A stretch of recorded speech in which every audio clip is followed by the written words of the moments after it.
আসসালামু আলাইকুম, welcome to my another video. সবাই কেমন আছেন? ইতালির রোম সিটি থেকে আমার আরেকটা নতুন ভিডিওতে আপনাদের সবাইকে স্বাগতম।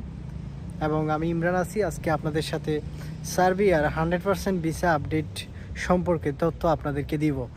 ভিডিওটা যদি আপনি আমার চ্যানেলে নতুন হয়ে থাকেন আর ভিডিওতে যদি আপনি ক্লিক করে ফেলেন, তাহলে দয়া করে প্লিজ সাবস্ক্রাইব করে দিবেন এবং ভিডিওটা ভালো লাগলে আপনি শেয়ারও করতে পারেন।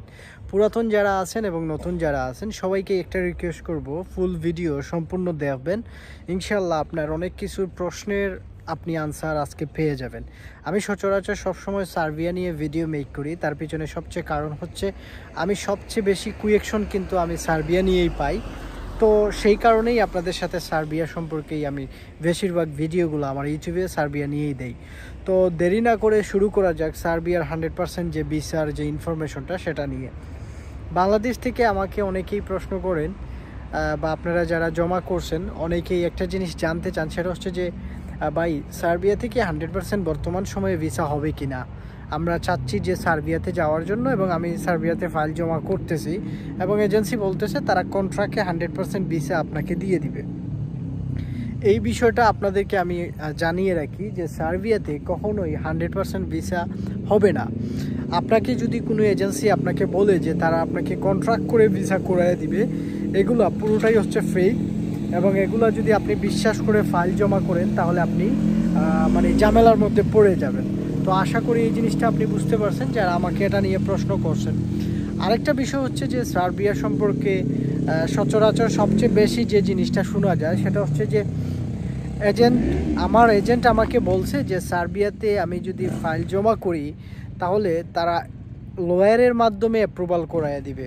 অর্থাৎ লয়ারকে যদি আপনি টাকা দান করেন বা আপনি যদি টাকা দেন তাহলে তারা আপনাকে লয়ারের মাধ্যমে লয়ার নাকি অ্যাপ্রুভাল কন্ট্রাক্ট মিনিস্ট্রি কন্ট্রাক্ট করে অ্যাপ্রুভাল দিয়ে দিবে। এই বিষয়টা বর্তমান সময়ে সবচেয়ে বেশি শোনা যাচ্ছে এবং অনেক এজেন্সি বাংলাদেশ থেকে এই বিষয় নিয়ে অ্যাডভার্টাইজ করতেছে বা আপনাকে এরকম বলে আপনার কাছ থেকে ফাইল জমা নিচ্ছে। তো বাংলাদেশ থেকে যারা আমাকে এটা নিয়ে কোয়েকশন করছিলেন যে অ্যাপ্রুভাল লয়ারের মাধ্যমে দিতে পারবে কিনা, সার্বিয়ার কোনো লয়ার আপনাকে এই ব্যবস্থা করে দিতে পারবে না। লয়ারের কাজ হচ্ছে যারা এই যে পারমিট যে সব বিষয় নিয়ে কাজ করে এই সব লয়ারকে ইমিগ্রেশন লয়ার বা এগুলো হচ্ছে যে তেমন একটা না, তারাও রিক্রুটিং যে বিষয়গুলো আছে রিক্রুটিং এজেন্সি হিসেবে তারা কাজ করে। লয়াররা তেমন একটা বেশি এখানে আপনাকে যে অ্যাপ্রুভাল করাইয়ে দিবে জিনিসটা এমন না। সার্বিয়াতে আসলে ভিসা নিয়ে যে লয়াররা কাজ করে, ভিসা নিয়ে কোনো লয়ার তেমন এইগুলো কাজ করে না, কারণ ভিসা মিনিস্ট্রি থেকে অ্যাপ্রুভ হবে। তো আপনাকে স্টিকার যে ভিসাটা লাগবে সেটা আপনার যদি আপনার পাসপোর্ট নাম্বার থাকে এবং সেটা থেকে আপনার তারা স্টিকার ভিসাটা লাগিয়ে দিবে আপনার পাসপোর্টে। তবে এখানে লয়ারের কোনো না, অ্যাপ্রুভাল যখন আসবে তখন সরাসরি সার্বিয়া থেকে মিনিস্ট্রি থেকে এগুলা হয়ে আসবে। আপনাকে যে লয়ার আপনার অ্যাপ্রুভাল দিয়ে দিবে বা লয়ার করবে এগুলা পুরোটাই হচ্ছে ফেক ভাই, এগুলো কখনোই বিশ্বাস করবেন না। সার্বিয়ার যে কার্যক্রমগুলো হয় এগুলো হচ্ছে এই যে বাংলাদেশ থেকে যেসব এজেন্সিরা কাজ করে বা ইউরোপে যারা তাকে সার্বিয়া নিয়ে কাজ করে, তারা দেখবেন থার্ড পার্টি কোনো রিক্রুটিং এজেন্সি দৌড়াইয়া তারা জাস্ট শুধুমাত্র ইনভাইটেশন যে লেটারগুলো আছে ওইগুলো বের করবে।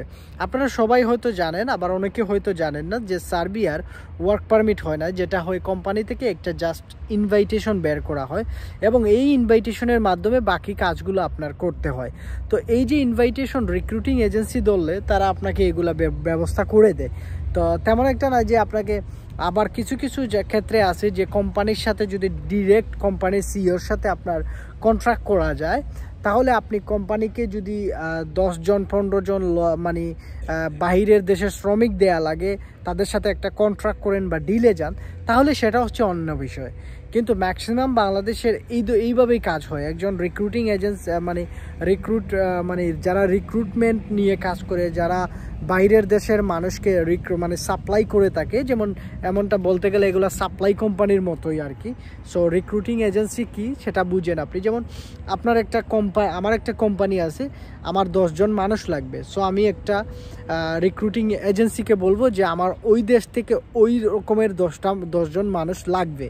তো এদেরকে বলা হয় রিক্রুট। তো যখন আমি ওই রিক্রুটিং এজেন্সিকে বলবো, তখন ওই রিক্রুটিং এজেন্সি বিভিন্ন জায়গাতে অ্যাডভার্টাইজ করবে বা এরকম বাংলাদেশি এজেন্সির সাথে কন্ট্রাক্ট করতে পারে, করে তারা বলবে যে তোমরা যদি 10 জন মানুষ দাও তাহলে এইরকম কোম্পানিতে 10 জন মানুষ লাগবে। তো এরকম হচ্ছে ইউরোপের সিস্টেমটা হয়ে থাকে। এখানে লয়ারের কোনো তেমন একটা হাত থাকে না যে আপনাকে পারমিট, তারপর হচ্ছে গিয়ে আপনাকে অ্যাপ্রুভাল এইগুলা করাইয়া দিবে। সো আশা করি এই জিনিসটা বুঝতে পারছেন। এখন আসেন যে তাহলে ভাই এই যে সার্বিয়াতে এত পরিমাণ ফাইল জমা পড়তেছে বা করতেছে, তাহলে ভিসা কি হবে কি না, এই বিষয়টা নিয়ে আপনারা অনেকেই আমাকেও প্রশ্ন করেন বা আপনার মনেও একটা জিনিস কিন্তু চিন্তা ভাবনা থাকে যে সার্বিয়াতে আসলে এই যে এত পরিমাণ ফাইল জমা পড়ে সবার কি ভিসা হয় কিনা। দেখেন ইদানিং কিছু ভিসা বা কিছু আমরা বিভিন্ন ধরনের মানে ভিসা স্টিকার ভিসা লাইগে আসতেছে আমরা দেখতেছি, কিন্তু অতীতে তেমন একটা বেশি ভিসা দেখা যায় নাই। তো বর্তমান সময়ে যদি আপনি ফাইল ভালো মাধ্যমে জমা দিতে পারেন তাহলে তো এটা বেস্ট একটা অপশন হবে। কারণ আপাতত বাংলাদেশ থেকে আর কোনো দেশ নাই যে ইন্ডিয়া যাওয়া ছাড়া আপনি ফাইল প্রসেস করতে পারেন। আরেকটা দেশ হচ্ছে যে মাল্টার জন্য ইদানিং কিছু কাজ করা যাচ্ছে বা অনেকেই করতেছে দেখা যাচ্ছে। মাল্টাতে সৌদি আরব থেকে কিছু মানুষ মাল্টাতে পৌঁছাইছে, কিছু ভিসা হচ্ছে। তো মাল্টার জন্য আপনি কিন্তু ট্রাই করতে পারেন বাংলাদেশ থেকে, যেহেতু বিএফএস এর মাধ্যমে ফাইল এগুলো সাবমিট করা যায়। কিন্তু আদার্স যেমন নর্থ ম্যাসেডোনিয়া বলেন, তারপর হচ্ছে বসনিয়া বলেন, এইসবের জন্য আপনাকে ইন্ডিয়া যাওয়া লাগবে। সো এটার প্যারা কিন্তু আপনাকে নিতে হবে ইন্ডিয়ার। তারপরে রোমানিয়া বলেন, বুলগেরিয়া বলেন, এগুলোর ক্ষেত্রে আপনাকে মাস্ট বি ইন্ডিয়া যাওয়া লাগবে। ইন্ডিয়া যাওয়া ছাড়া আপনার এগুলো প্রসেস করা সম্ভব হবে না। তো আশা করি এই জিনিসটাও বুঝতে পারছেন।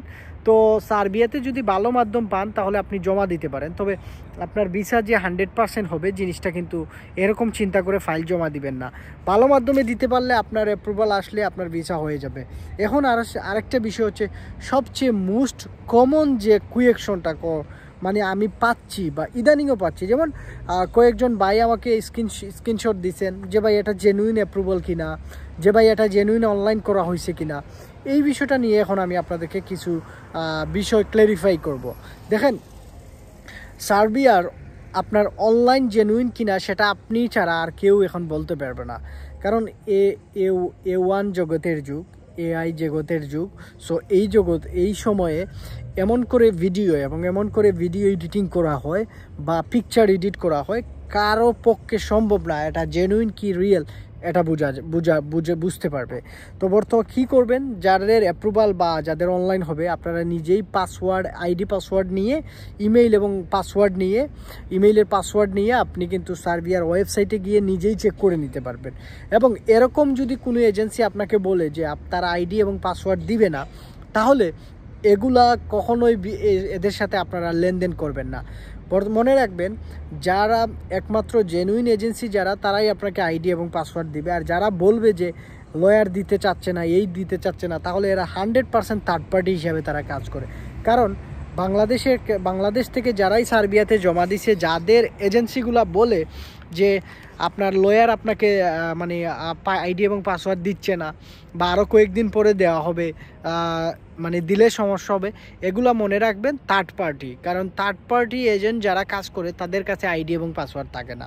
কারণ যারা ফার্স্ট লেভেলে কাজ করে, যেমন যারা জেনুইনলি উইদাউট ছাড়া কাজ করে, তারা আপনাকে করবে, মানে তারা আপনাকে আইডি এবং পাসওয়ার্ড দিয়ে দিতে পারে। তবে থার্ড পার্টিদের কাছে আইডি এবং পাসওয়ার্ড থাকে না। এবং সহজ বাংলা ভাষায় যেসব এজেন্সি আপনাকে আইডি এবং পাসওয়ার্ড দিবে না তাদের সাথে কাজ করার কোনো দরকার নাই। আমি আবারও বলতেছি, যেসব এজেন্সি আপনাকে আইডি এবং পাসওয়ার্ড দিবে না তাদের সাথে ফাইল প্রসেস করার কোনো দরকার নাই। তারপর হচ্ছে ইদানিং শোনা যাচ্ছে group online, group approval, group হিসাবে পাসপোর্ট ইন্ডিয়াতে পাঠানো, এই বিষয়গুলো নিয়ে আমি আগামীকাল আরেকটা ভিডিও মেক করব। এবং ওই গ্রুপ অনলাইন কি, গ্রুপ অনলাইন হয় কিনা বা কতটুকু যুক্তিসঙ্গত, আসলেই কি গ্রুপ অ্যাপ্রুভাল হবে কিনা, আগামীতে কি সিঙ্গেল অ্যাপ্রুভাল হবে, মানে অনলাইন করা যাবে কিনা, এইসব বিষয়ে ডেফিনেটলি আগামীকাল আরেকটা ভিডিও পেয়ে যাবেন বাংলাদেশ সময় রাত দুপুর 2টার দিকে আর কি। তো আবারও রিকোয়েস্ট করব, আপনারা যারা আমার এই ভিডিওতে নতুন আছেন অবশ্যই সাবস্ক্রাইব করে রাখবেন। আমি মাঝে মধ্যে চেষ্টা করি লাইভেও আসার জন্য, লাইভে আসলে আপনি আমাকে বিভিন্ন ধরনের কুয়েকশনও করতে পারেন, এবং আমি সবসময় চেষ্টা করি আপনাদেরকে ইউরোপ কান্ট্রিগুলো নিয়ে গাইডলাইন করার জন্য, এবং আমি চাচ্ছি যে আমার এই ভিডিওর মাধ্যমে যদি 2-1 ভাইদের উপকার হয়, এই জন্যই আমার এই ভিডিওটা করা আর কি। তো আলহামদুলিল্লাহ অনেক মানুষেরই কিন্তু এ পর্যন্ত আমার ভিডিও দেখে অনেকেই কিন্তু হেল্প পাইছে বা পাচ্ছে, বা অনেকেই অনেক কিছু জানতে পারতেছে। এই যে আপনারা বিভিন্ন জায়গাতে প্রতারণার শিকার হন, তারা কিন্তু আমার ভিডিও যারা দেখতেছে মোটামুটি প্রতারণার থেকে একটু হলে বাঁচতে পারতেছে। যারা আমার ভিডিও নিয়মিত দেখে তারা কিন্তু অনেক বিষয়গুলো কিন্তু খুঁটিনাটি এজেন্সির আপনি আগ থেকেই আমার ভিডিও দেখে আপনি আন্দাজ করে ফেলতে পারবেন। যেমন দেখবেন বাংলাদেশ থেকে কিছু এজেন্সি আছে আপনাকে বলবে যে ভাই অ্যাপ্রুভাল আসলে 4 লাখ টাকা দিয়ে দিতে হবে, কারণ আমরা লয়ারের মাধ্যমে আমরা অ্যাপ্রুভাল আনাইছি, এই করছি সেই করছি, তো এখন 4 লাখ টাকা দিয়ে দিতে হবে।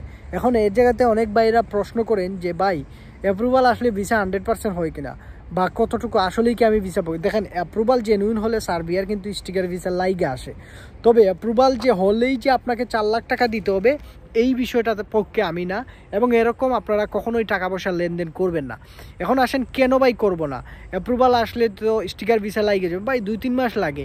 এখন অ্যাপ্রুভাল আসার পর যদি সার্বিয়ার ভিসা বন্ধ হয়ে যায়, অ্যাপ্রুভাল আসার পর আপনার যদি স্টিকার ভিসা লাগার পর আপনার যদি ম্যান পাওয়ার হয় না কোনো কারণে, আল্লাহ না করুক একটা জিনিস ইনসিডেন্ট ঘটে গেল, বাংলাদেশিদের জন্য আসলে কখন কোন দেশের ভিসা বন্ধ হয় কেউ বলতে পারবে না। আপনারা পাস্টের কথা চিন্তা করেন, হাঙ্গেরির হুট করে এমবেসি অ্যাপয়েন্টমেন্ট বন্ধ করে দিছে, লাখ লাখ টাকা মানুষ বিভিন্ন এজেন্সির কাছে দিছে। তো এখন কি করবেন, ওই একই রকমভাবে যদি সার্বিয়ারও এইরকম একটা ঘটনা ঘটে যায় তখন আপনি কি করবেন, তখন তো দালালকে আপনি খুঁজেই পাবেন না। 4 লাখ 3 লাখ টাকা করে দালাল আপনার টাকা নিয়ে উদাও হয়ে যাবে, অথবা আপনি দেখবেন এই 3 লাখ 4 লাখ টাকা নিতে নিতে আপনার 1 বছর চলে গেছে, এবং আপনার সময়ও নষ্ট হবে, আপনার টাকাও নষ্ট হবে, আপনি যে আরেকটা দেশে যে আগাবেন ওইটাও আপনার নষ্ট হবে। তো এই বিষয়গুলো বুঝবেন, বুঝতে পারছেন? আপনারা এইগুলা বুঝবেন, অনলাইন অ্যাপ্রুভাল হওয়ার পরেই আপনারা টাকা পয়সার লেনদেন করা থেকে বিরত থাকবেন। তো আশা করি বুঝতে পারছেন। যারা সার্বিয়ার যে ভিসার 100% ভিসার বিষয় নিয়ে আমাকে প্রশ্ন করছিলেন, প্রশ্নের আনসার আপনারা অলরেডি পেয়ে গেছেন। তো চেষ্টা করেন ভাই ভালো মাধ্যমে ফাইল প্রসেস করার জন্য। একমাত্র উপায় হচ্ছে এই বছর আপনি যদি জমা করেন তাহলে হয়তো সার্বিয়ার যদি আপনার কপাল ভালো থাকে ভিসা হয়ে যেতে পারে, বাদ বাকি আল্লাহর ইচ্ছা আর কি। বাট চেষ্টা করেন। সার্বিয়া একমাত্র কান্ট্রি যেটাতে আপনি বাংলাদেশ থেকে বসে অনলাইন করে আপনার হাতে পর্যন্ত ভিসা আপনি আনতে পারবেন উইদাউট ইন্ডিয়া ভিজিট ছাড়া, বা আপনি ঢাকাতে না গিয়েও কিন্তু আপনি অনেক কিছু আপনার এজেন্ট যদি ভালো হয় তারা করে দিতে পারে। তো আশা করি এই জিনিসটা বুঝতে পারছেন। যে যারা যেখান থেকে আজকের এই ভিডিও দেখছেন আশা করি সচেতন হবেন সার্বিয়ার জন্য ফাইল কিভাবে দিবেন, কিভাবে এগ্রিমেন্ট করবেন। এগ্রিমেন্ট নিয়ে যদি আপনারা ভিডিও দেখতে চান কিভাবে এগ্রিমেন্ট করা দরকার, তাহলে অবশ্যই কমেন্ট বক্সে কমেন্ট করে দিবেন যে আগামী ভিডিওতে সার্বিয়ার কোন টপিকটা নিয়ে আমি আপনাদের সাথে এক্সপ্লেইন করব। একেবারে মানে 10 মিনিটের একটা ভিডিও মেক করব, যাতে করে আপনারা এজেন্সির কাছে কিভাবে ফাইলগুলো জমা করবেন। সবাই ভালো থাকবেন, সুস্থ থাকবেন, বিদায় নিয়ে নিচ্ছি। আল্লাহ হাফেজ, আসসালামু আলাইকুম।